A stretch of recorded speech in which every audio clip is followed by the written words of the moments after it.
I know it's not the way it's done, but I really think that Trump should just start talking to Poilievre now because he's got a lot better ideas than Trudeau, and he's just a lot calmer and a lot less hyperbolic, and just we all know he's gonna win the election. Like we just can we just skip everything and have Poilievre and Trump meet up and just fucking work together? Because this man dropped a plan yesterday to talk about how he would tackle the fentanyl trade. And it is a lot calmer and a lot more thought through and leader like than anything Justin Trudeau has ever put out. And I'm here to play it for you and break it down. We're gonna listen to this speech, we're gonna react to it.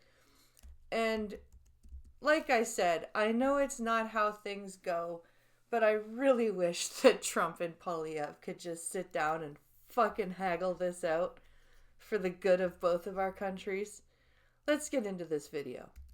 Imagine if the town of Brandon were to vanish, that its 50,000 people suddenly died. That is the size and scope of the fentanyl overdose crisis in the last 9 years of the Carney-Trudeau Liberals. That's crazy. 50,000 people dead of overdoses. That, and for a country with a population as small as Canada's, we're only 40 million people, and that was falsely inflated by importing 1 million people in 1 year. 50,000 people is a lot of people. A small, beautiful city like Brandon has vanished from our lives. Since 2016, 50,000 Canadians have died of overdoses to opioids, 9 in 10 of whom have died as a result of fentanyl. That's crazy. 90% of the opioid overdoses have been fentanyl. That is nuts. And 50,000 over 9 years. That's almost 6,000 a year. That's like 5,500 a year. That's a lot of people.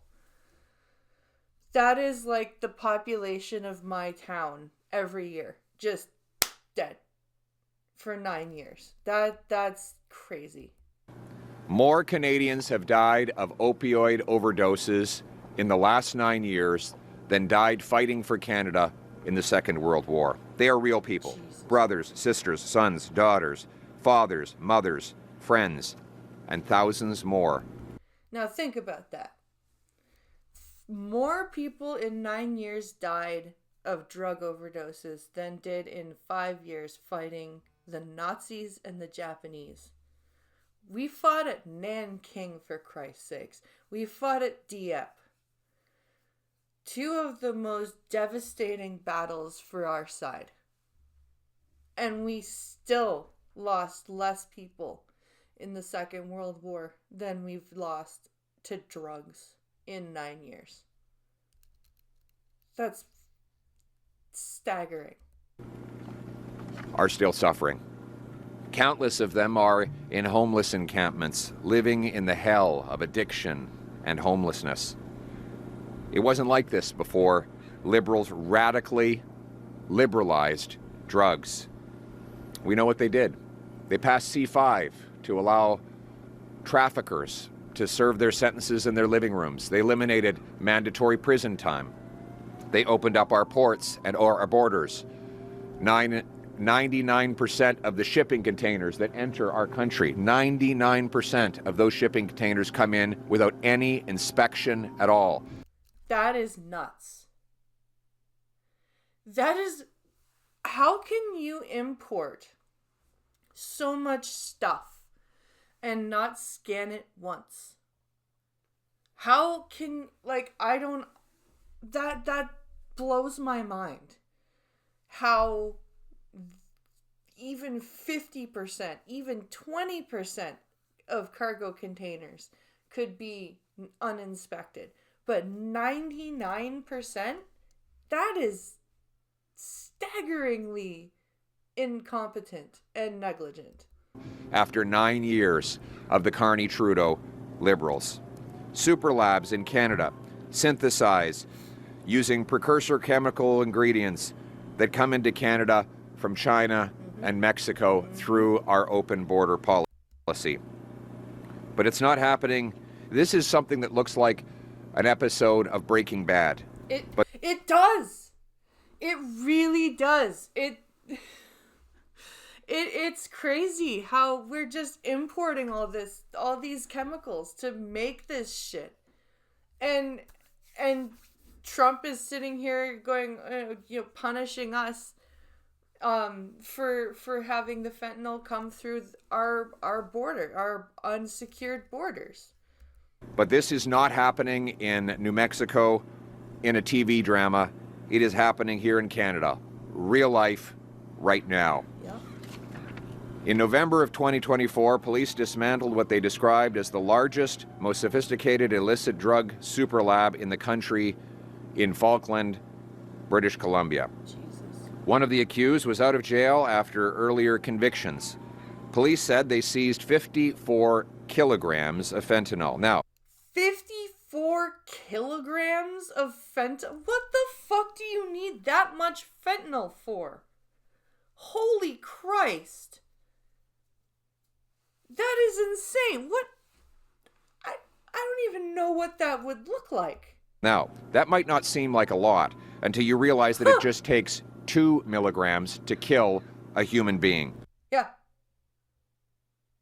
That's why when you hear, like, if you're watching Chicago Med and they're like, and they do dose fentanyl, they don't dose it in like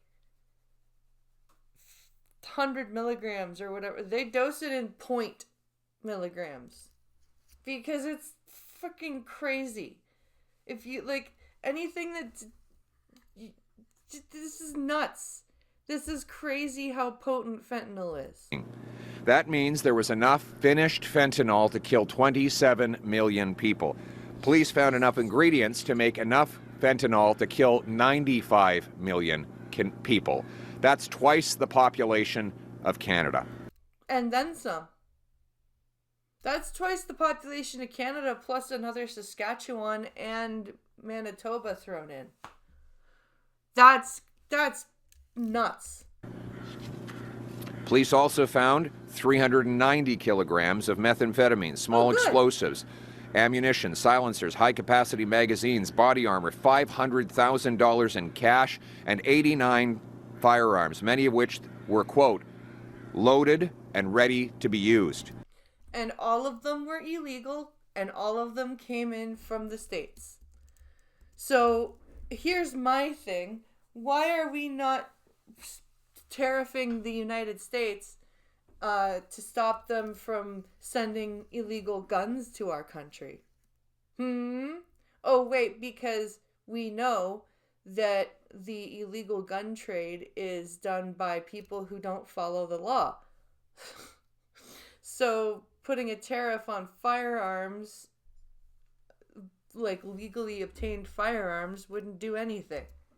Days earlier, police discovered a super lab in Langley, BC, that they say was capable of producing multiple kilograms of fentanyl on a weekly basis. A Government of Canada report confirmed, and I quote, seizures of Canada-sourced fentanyl in places like the U.S. and Australia suggest that the domestic production of fentanyl is likely exceeding the domestic demand and that Canada is now a source and transit country for fentanyl to some markets.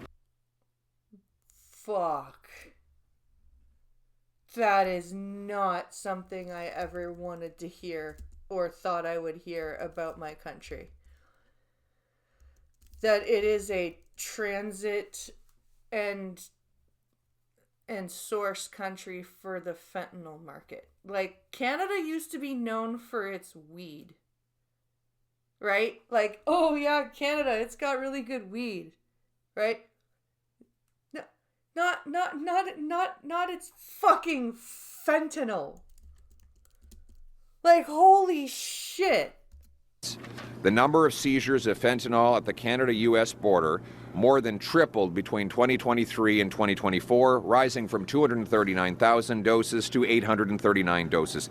How did this happen? Well, the Carney-Trudeau Liberals happened. They legalized fentanyl possession here in British Columbia in partnership with the local radical NDP BC government. Yeah, in British Columbia 2 years ago, they, quote, tested a pilot project for decriminalizing hard drugs. So you could basically get away with doing heroin or fentanyl or meth anywhere you wanted to, and nothing would happen to you. They passed C5, which eliminated mandatory jail time and brought in house arrest, allowing fentanyl dealers to do their time in their living room while watching Netflix or playing Grand Theft Auto. Oh, please don't do that. Come on, Poilievre. Don't do that. Don't bring GTA into this. Please, come on. You're better than that. You're better than that. You should have said, well, they watched Netflix or continued to deal drugs. You shouldn't have been like, they're playing Grand Theft Auto. No, don't do that. Don't attack the video games. Come on. The Falkland Super Lab that police discovered had ties to transnational criminal networks that span Mexico all the way to China. Jesus. They are killing our people and many more in other countries, which is now endangering the trade with our closest ally. President Trump has threatened to tariff Canada because of what he says is lethal drug flows. But whether or not we agree with him should not matter. It should not take a foreign leader to get the Liberals to wake up to the drug crisis that they have caused here at home. He's not wrong. He's not wrong. It shouldn't take the President of the United States to be like, hey, what the fuck is going on with your fentanyl crisis, dude? For him to be like, what? We have a fentanyl crisis? Oh shit, we do have a fentanyl crisis. Oh dear. Oh golly gee willikers. I had no idea. Whatever shall we do? It should have been enough that we lost 50,000 of our people.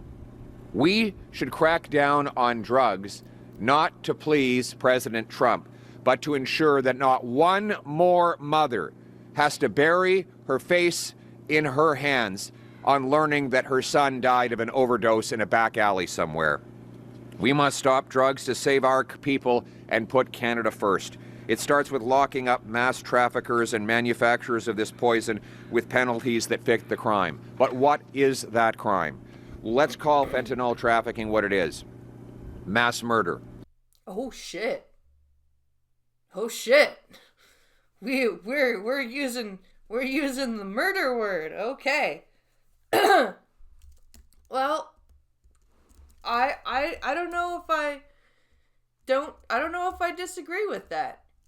Fentanyl is a ridiculous drug. It helps medically, but it is incredibly addictive.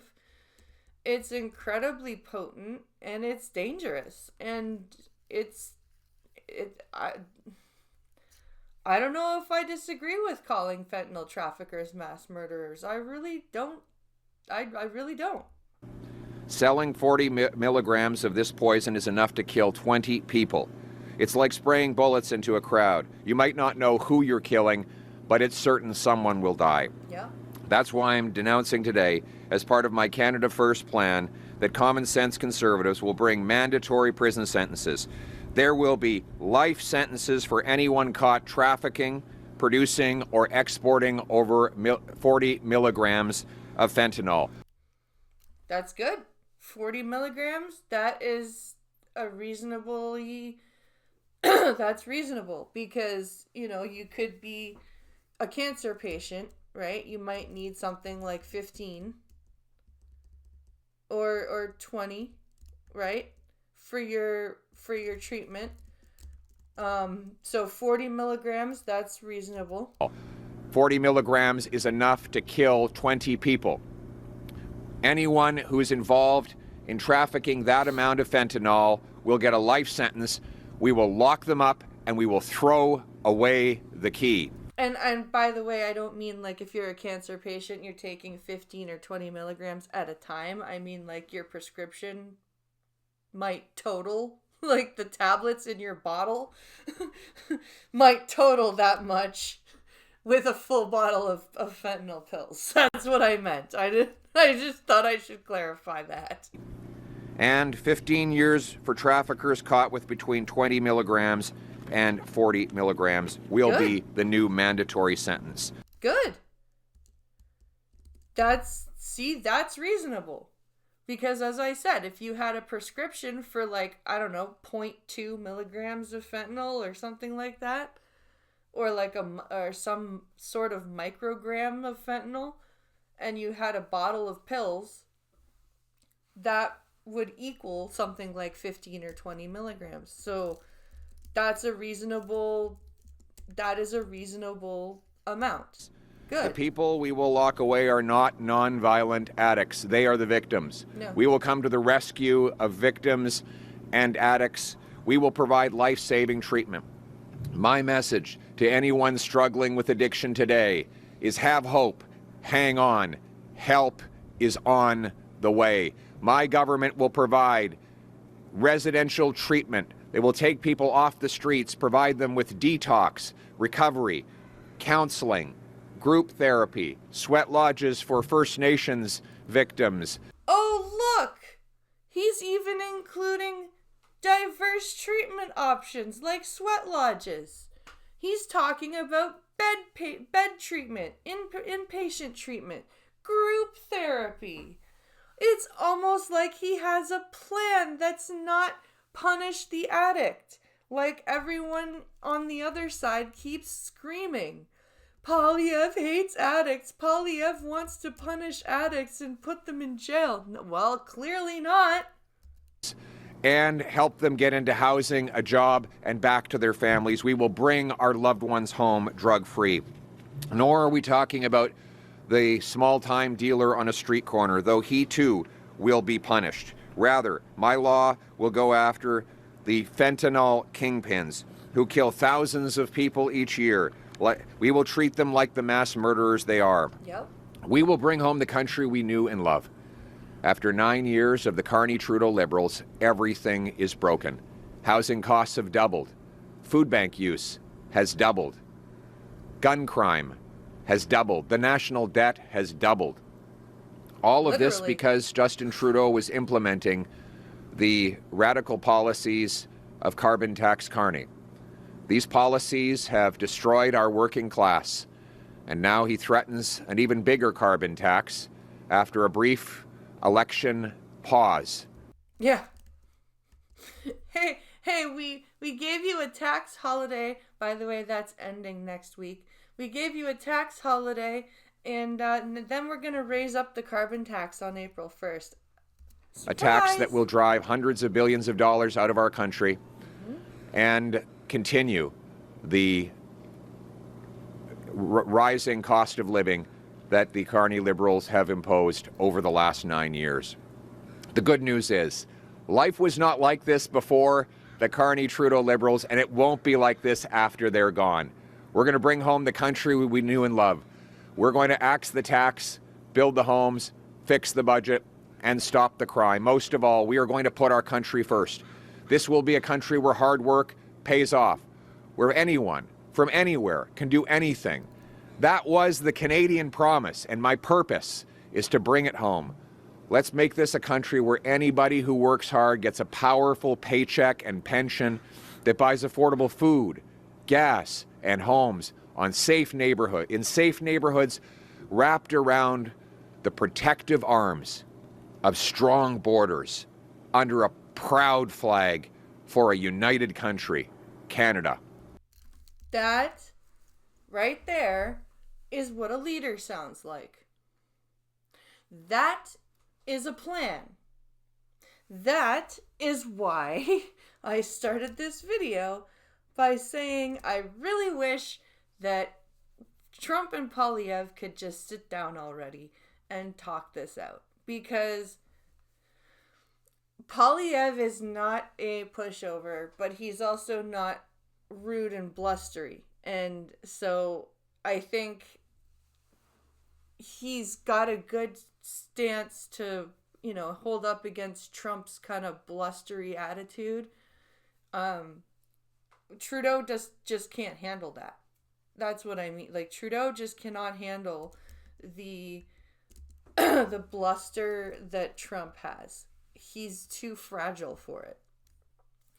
And I think what needs to happen as soon as this election is done is Poilievre needs to go call Trump and be like, okay, new boss in town. We're not going to be rolling over and playing dead for you anymore. We're going to work with you, yes, but we're not going to jump for you whenever you say jump. We're not going to ask you how high. And that's all that's been going on right now with the Trudeau Carney liberals. Trudeau Singh Carney liberals. It's been a mess, and this video was just to illustrate the difference between how Trudeau talks and leads and how Poilievre is going to lead. And yes, it's going to be a bit painful for the first couple of years while we get this budget crisis fixed. The austerity is going to hurt a little bit, but after that, I think we're going to be okay. I think, like, after we fix all of this and get the numbers back in order, I think we'll be all right. But let me know what you guys think of this video, this plan. Let me know what you think of how Poilievre is handling this. And let me know what you think of the postponement of the tariffs. So this has been our video for today. I will see you in a live stream later on. And thank you for watching. Like, share, subscribe, and I will see you in the next video.